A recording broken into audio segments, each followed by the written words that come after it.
Page number 71 try these നമുക്ക് നോക്കാമേ. The bar graph shows the result of a survey to test water resistant watches made by different companies. Each of these companies claim that their watches were water resistant. After a test the above result were revealed. Different companies ഉണ്ടാക്കിയ water resistant വാച്ചിന്റെ ടെസ്റ്റിന്റെ survey ആണ് നമുക്കിവിടെ തന്നിരിക്കുന്നത്. അപ്പോൾ അവർ test ചെയ്ത് കഴിഞ്ഞപ്പോൾ അവർക്ക് കിട്ടിയ റിസൾട്ടാണ് നമുക്കിവിടെ ഗ്രാഫിൽ തന്നിരിക്കുന്നത് അല്ലേ. അപ്പോൾ ഇവിടെ നോക്കിയേ, ഈ ബ്ലാങ്ക് ആയിട്ടുള്ള കോളം നമ്പർ ഓഫ് ടെസ്റ്റും ഈ കോളം എന്താണ്, നമ്പർ ദാറ്റ് ലീക്ഡ്. അപ്പോൾ ലീക്കുള്ള വാച്ചിൻ്റെ നമ്പേഴ്സുമാണ് ഈ കോളം തന്നിരിക്കുന്നത് അല്ലേ. അപ്പോൾ നോക്കിയേ, നമ്മളോട് ക്വസ്റ്റ്യൻ ഇവിടെ എന്താണ് പറഞ്ഞിരിക്കുന്നത്, ഇവിടെ 1 സ്കെയിൽ 10 വാച്ചസ് വെച്ചാണ് തന്നിരിക്കുന്നത്. അപ്പോൾ ഇവിടെ 10, 20, 30, 40 ടോട്ടൽ 40 വാച്ചസ് ആണ് അല്ലേ. അപ്പോൾ നോക്കി, ഇവിടെ 4 കമ്പനിയുടെ വാച്ചസ് ആണ് ഇവിടെ ടെസ്റ്റ് ചെയ്തിരിക്കുന്നത്. A, B, C and D 4 കമ്പനികളുടെ വാച്ചാണ് ടെസ്റ്റ് ചെയ്തിരിക്കുന്നത്. Can you work out a fraction of the number of watches that leak to the number tested for each company. അപ്പോൾ നമ്മൾ ഫ്രാക്ഷൻ കണ്ടുപിടിക്കണം അല്ലേ. അപ്പോൾ ഓരോ കമ്പനിയുടെയും 40 വാച്ചസ് വെച്ച് ടെസ്റ്റ് ചെയ്തിട്ടുണ്ട്. അതിൽ എത്ര വാച്ചസിന് ലീക്ക് ഉണ്ടെന്നുള്ളത് അതിൻ്റെ ഫ്രാക്ഷൻ നമ്മൾ എഴുതണം. ഇപ്പോൾ നോക്കിയേ, എ കമ്പനി എയുടെ ഫ്രാക്ഷൻ നമുക്ക് എങ്ങനെ എഴുതാം. അപ്പോൾ ഫ്രാക്ഷൻ എഴുതുന്നത് എങ്ങനെയാണ്, നമ്മൾ ഡിനോമിനേറ്ററിൽ എഴുതുന്നത് ടോട്ടൽ നമ്പറാണ് അല്ലേ. അപ്പോൾ ടോട്ടൽ നമ്പർ ഓഫ് വാച്ചസ് ഇവിടെ എത്രയാണ്, 40 ആണ്. അപ്പോൾ ഡിനോമിനേറ്ററിൽ 40 വന്നു. ഇനി ന്യൂമറേറ്ററിൽ എന്ത് വരും, ലീക്കായ വാച്ചറിൻ്റെ നമ്പർ. അപ്പോൾ നമ്മൾ ഫ്രാക്ഷൻ എഴുതേണ്ടത് എന്താണ്, fraction of the number of watches that leak to the number tested for each company. അപ്പോൾ ടെസ്റ്റ് ചെയ്ത വാച്ചസ് ടോട്ടൽ 40 ആണ്. ഇപ്പോൾ ലീക്ക് ആയതിൻ്റെ ഫ്രാക്ഷൻ എഴുതണം. കമ്പനി എക്ക് ലീക്ക് ആയത് ഇവിടെ എത്രയാണ്, 20 വാച്ചസ് ആണ് അല്ലേ. 20 വാച്ചസ് ലീക്ക് ആയിട്ടുണ്ട്. അപ്പോൾ 20 നമ്മൾ ന്യൂമറേറ്ററിൽ എഴുതി. അപ്പോൾ കമ്പനി എയുടെ ഫ്രാക്ഷൻ നമുക്ക് എങ്ങനെ എഴുതാം, 20/40. 20/40 എന്താണ്, 1/2 ആണ്. 0യും 0യും കട്ടായി. ഇവിടെ ഇത് നമ്മൾ കട്ട് ചെയ്താൽ ഇവിടെ 1, ഇവിടെ 2. അപ്പോൾ നമുക്ക് എന്ത് കിട്ടി, 1/2 എന്ന് കിട്ടി. ഇനി കമ്പനി ബിയുടേത് നോക്കിയേ, ബിയുടേതും ടെസ്റ്റ് ചെയ്ത വാച്ചസ് എത്രയാണ്, 40 ആണ്. അപ്പോൾ ഡിനോമിനേറ്ററിൽ നമ്മൾ 40 എഴുതി. ലീക്കായത് എത്രയാണ്, 10 വാച്ചസ് ആണല്ലേ. അപ്പോൾ 10/40. 10/40 എന്ന് പറയുന്നത് എന്താണ്, 1/4. ഇനി സി നോക്കിയേ, സിയുടേതും 40 വാച്ചസ് ആണ് ടെസ്റ്റ് ചെയ്തത്. അതിൽ എത്ര വാച്ചസ് ആണ് ലീക്കായത് നോക്കിയേ, ഇവിടെ 10ൻ്റെയും 20യുടെയും കൂടെ ഇടയ്ക്ക് വരും അല്ലേ. എത്രയാണ്, 15 വാച്ചസ് ലീക്കാണ്. അപ്പോൾ 15/40 എത്ര വരും, ഇവിടെ നമുക്ക് 5 വെച്ച് കട്ട് ചെയ്യാം അല്ലേ. 3, ഇവിടെ 8, 3/8 എന്ന് കിട്ടി. ഇനി ഡിയുടേത് എന്ത് വരും, ഡിയുടേതും 40 വാച്ചസ് ആണ് ടെസ്റ്റ് ചെയ്തത്. ഇവിടെ നോക്കിയേ, 25. ഇവിടെ നമുക്ക് 5 വെച്ച് ചെയ്താൽ 5/8 എന്ന് വരും. അപ്പോൾ ഇങ്ങനെയാണ് ഫ്രാക്ഷൻ കണ്ടുപിടിക്കുന്നത്. മനസ്സിലായോ. ഒരു ബാർ ഗ്രാഫ് തന്നു കഴിഞ്ഞാൽ അതിൽ നിന്ന് ഫ്രാക്ഷൻ, ഡബിൾ ബാർ ഗ്രാഫ് തന്നിട്ട് ഫ്രാക്ഷൻ കണ്ടുപിടിക്കാൻ പറഞ്ഞാൽ എന്താണ് ക്വസ്റ്റ്യനിൽ പറഞ്ഞിരിക്കുന്നതെന്ന് നിങ്ങൾ ശ്രദ്ധിച്ച് വായിച്ച് നോക്കണം കേട്ടോ. അതേപോലെ ഇവിടെ സ്കെയിൽ എത്രയാണ് തന്നിരിക്കുന്നതെന്ന് നോക്കണം. ഇവിടെ 1 യൂണിറ്റ് എന്ന് പറയുന്നത് 10 വാച്ചസ് ആണ് തന്നിരിക്കുന്നത്. അപ്പം ഇവിടെ വന്നാൽ 10 വാച്ചസ്, ഇവിടെ വന്നാൽ 20 വാച്ചസ് കേട്ടോ. അപ്പോൾ നിങ്ങൾ ക്വസ്റ്റ്യൻ ശരിക്കും വായിച്ച് നോക്കിയിട്ട് വേണം ഫ്രാക്ഷൻ ചെയ്യാനായിട്ട് കേട്ടോ. ഇനി നോക്കിയേ, could you tell on this basis which company has better watches. അപ്പോൾ നമുക്ക് തന്നിരിക്കുന്ന ഈ ഗ്രാഫിൽ നിന്ന് ഏത് കമ്പനിയുടെ വാച്ചാണ് ബെറ്റർ വാച്ചസ് എന്ന് നമുക്ക് പറയാനായിട്ട് സാധിക്കുമോ. ഏറ്റവും കുറവ് വാച്ചുകൾ ലീക്കായ കമ്പനി ആയിരിക്കും ബെറ്റർ വാച്ചസ് ഉള്ള കമ്പനി അല്ലേ. അപ്പോൾ ഇവിടെ ഏറ്റവും കുറവ് ലീക്കായത് ഏതാണ്, ഇവിടെ നമുക്ക് ഗ്രാഫ് നോക്കുമ്പോൾ തന്നെ മനസ്സിലാവും. ഇതാണല്ലേ ഏറ്റവും കുറവ് ലീക്കായിരിക്കുന്നത്. ഇതിൻ്റെ 10 വാച്ചസ് മാത്രമേ ലീക്കായിട്ടുള്ളൂ. അപ്പോൾ അത് ഏത് കമ്പനിയാണ്, ബി ആണല്ലേ. അപ്പോൾ നമുക്കിവിടെ എന്തെഴുതാം, the company B has better watches.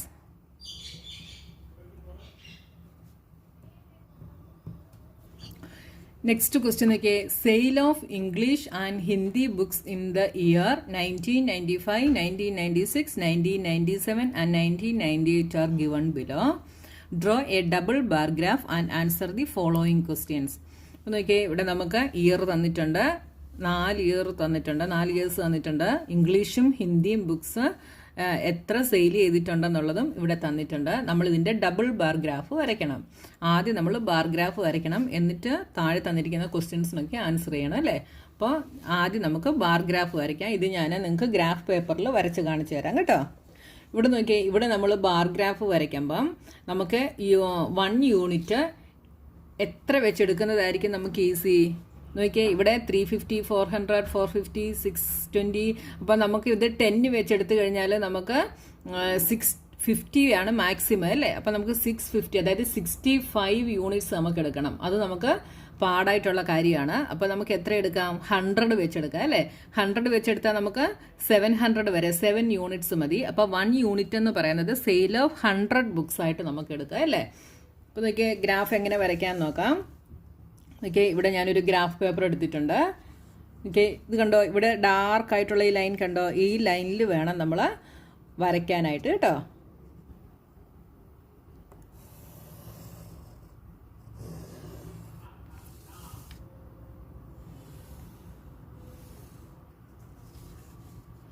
ആദ്യം നമ്മൾ എക്സ് ആക്സിസും വൈ ആക്സിസും നമ്മളിവിടെ വരച്ചു. ഈ പോയിന്റ് എന്തായിരിക്കും? ഈ പോയിന്റ് എപ്പോഴും 0 ആയിരിക്കും കേട്ടോ.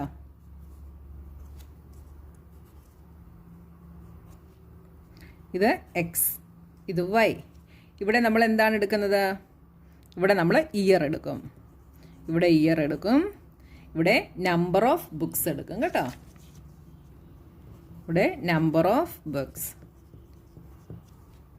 ഇനി നോക്കിയേ, ഇനി ഇവിടെ നമുക്ക് തന്നിരിക്കുന്നത് നമ്മൾ 100 വെച്ചാണ് യൂണിറ്റ്സ് എടുക്കുന്നതെന്ന് പറഞ്ഞല്ലേ. അപ്പം this is 100, this is 200, this is 300, 400, 500 and 600, 700 units എടുക്കുന്നത് മനസ്സിലായല്ലോ. ഇനി ഇവിടെ എന്താണ് പറഞ്ഞിരിക്കുന്നത് നോക്കിയേ, 1995 ഇംഗ്ലീഷിൻ്റെ 350 ബുക്ക് സെയിൽ ചെയ്തു ഇല്ലേ. അപ്പോൾ 350 എവിടെ വരും? 300 ഇവിടെ വന്നല്ലേ. അപ്പോൾ 300ൻ്റെയും 400ൻ്റെയും ഇടയ്ക്കാണ് 50 വരുന്നത്. അതിൻ്റെ ബിറ്റ്വീൻ, അതായത് കറക്റ്റ് നടുക്കായിട്ടാണ് 350 വരുന്നത് അല്ലേ. അപ്പോൾ ഈ 300ൻ്റെയും 400ൻ്റെയും കൂടെ ഈ ലൈനിൽ ഇവിടെ ഒരു ഇച്ചിരി ഡാർക്കായിട്ടൊരു ലൈൻ കണ്ടോ, ഇതാണ് 350 എന്ന് പറയുന്നത്. അപ്പോൾ ഇത് നമുക്ക് ഓരോ കുഞ്ഞ് ലൈനും ഉണ്ടല്ലേ, നിങ്ങൾക്ക് ഗ്രാഫിൽ ശ്രദ്ധിച്ച് നോക്കിയാൽ അറിയാം. അപ്പോൾ ഇത് 300, 310, 320, 30, 40, 50, 60, 70, 80, 90, 390 and 400 അങ്ങനെയാണ് വരുന്നത് അല്ലേ. ഇപ്പോൾ 350 എവിടെ വരും? ഇവിടെ വരും. അപ്പോൾ നമുക്ക് ഇവിടെ നിന്ന് എത്ര വരയ്ക്കാം? 350 വരെ ഇംഗ്ലീഷ് ബുക്കിൻ്റെ നമുക്ക് വരയ്ക്കാം. അപ്പോൾ ആദ്യം ഇവിടെ നിങ്ങളൊരു ഡോട്ട് ഇട്ടിട്ട് ഇവിടെ നിന്ന് ഇങ്ങനെ നമ്മളിതിനെ കണക്ട് ചെയ്യും.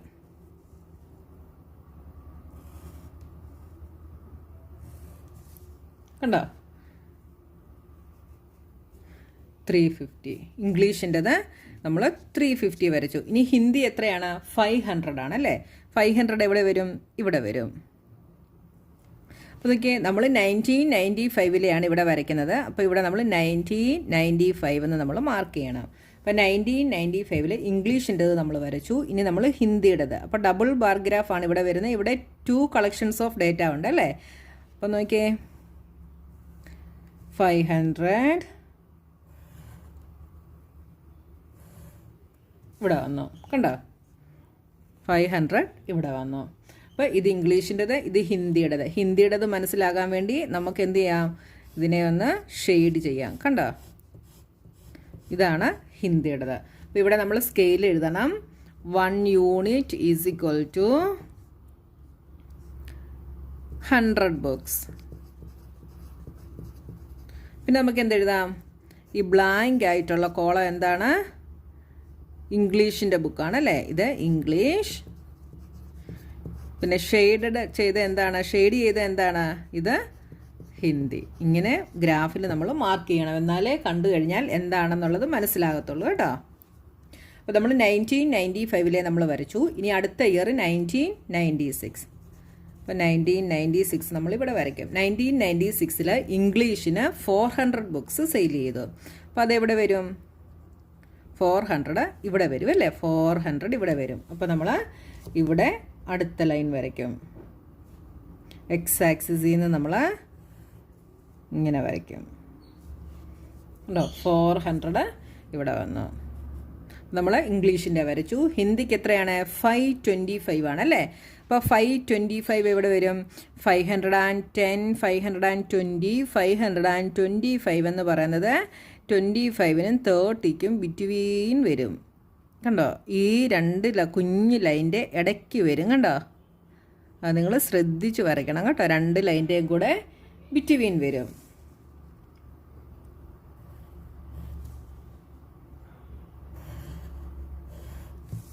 ഉണ്ടോ, ഇത് ഹിന്ദിയുടേത് നമ്മൾ ഷെയ്ഡ് ചെയ്യണം.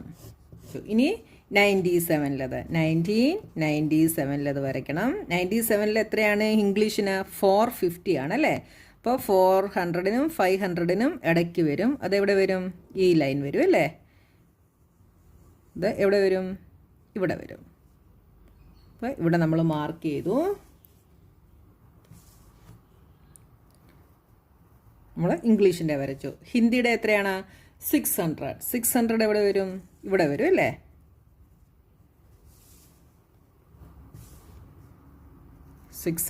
ഇവിടെ വന്നു. ഇതിനെ നമ്മൾ മാർക്ക് ചെയ്തു.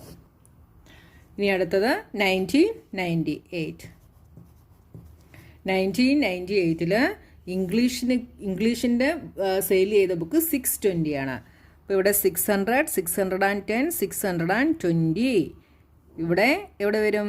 600 കഴിഞ്ഞിട്ട് 2 പോയിൻ്റൂടെ 2 ലൈനൂടെ കഴിഞ്ഞിട്ട് ഇവിടെ നമ്മൾ മാർക്ക് ചെയ്യും. രണ്ടാമത്തെ ലൈനിൽ മാർക്ക് ചെയ്യും. 600 കണ്ടോ, ഇവിടെ മാർക്ക് ചെയ്തു. നിങ്ങളെടുക്കുന്ന യൂണിറ്റ് കറക്റ്റായിരുന്നാൽ നിങ്ങൾക്ക് എളുപ്പം വരയ്ക്കാനായിട്ട് സാധിക്കും. ഇനി അടുത്ത എത്രയാണ്? 650. 650 എവിടെ വരും? ഈ മിഡിലെ ലൈൻ വരും അല്ലേ, ഇവിടെ വരും.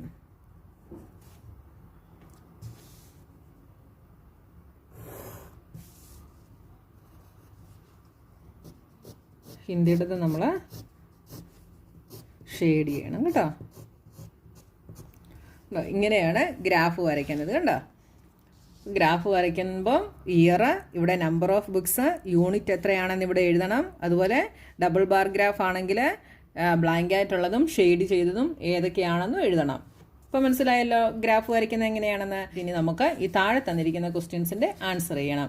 In which year was the difference in the sale of the 2 language books least? ഇപ്പോൾ 2 ലാംഗ്വേജിലുള്ള ബുക്സ് സെയിൽ ചെയ്തപ്പോൾ ഏറ്റവും കുറഞ്ഞ ഡിഫറൻസ് വന്നത് ഏത് ഇയറിലാണെന്നാണ് ചോദിച്ചിരിക്കുന്നത് അല്ലേ. അപ്പോൾ നമ്മൾ ഓരോ ഇയറിലെയും ബുക്സ് സെയിൽ ചെയ്തതിൻ്റെ ഡിഫറൻസ് നമ്മൾ കണ്ടുപിടിച്ചെങ്കിൽ മാത്രമേ ഏത് ഇയറിലാണ് ലെസ്സായിട്ടുള്ളത് വന്നതെന്നുള്ളത് നമുക്കറിയാൻ പറ്റത്തുള്ളൂ. അപ്പോൾ നോക്കിയേ, ഇവിടെ ഇയർ 1995, ഇവിടെ difference.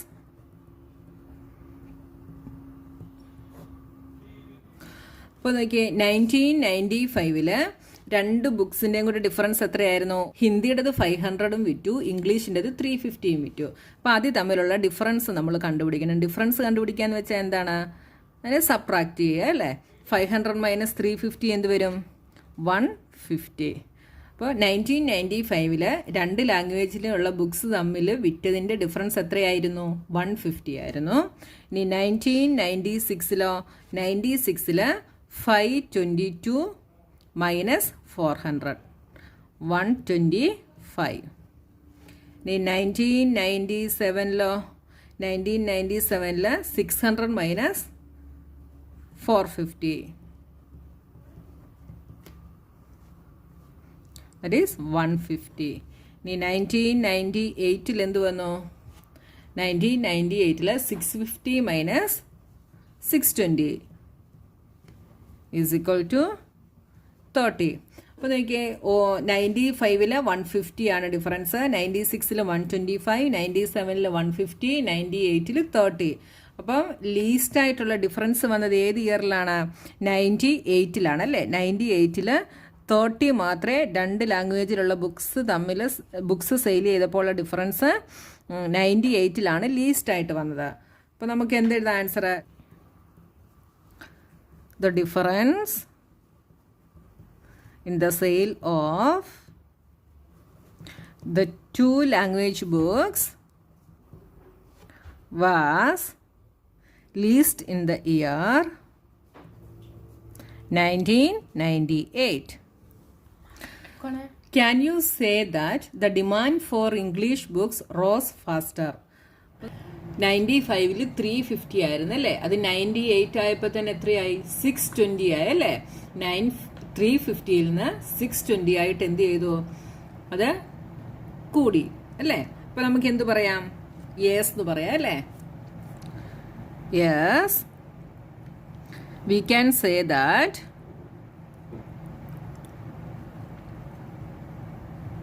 the demand of English books rose faster.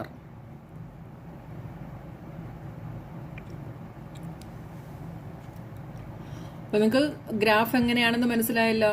അപ്പോൾ ഇനി നെക്സ്റ്റ് എക്സസൈസുമായി നമുക്ക് നെക്സ്റ്റ് വീഡിയോയിൽ കാണാം.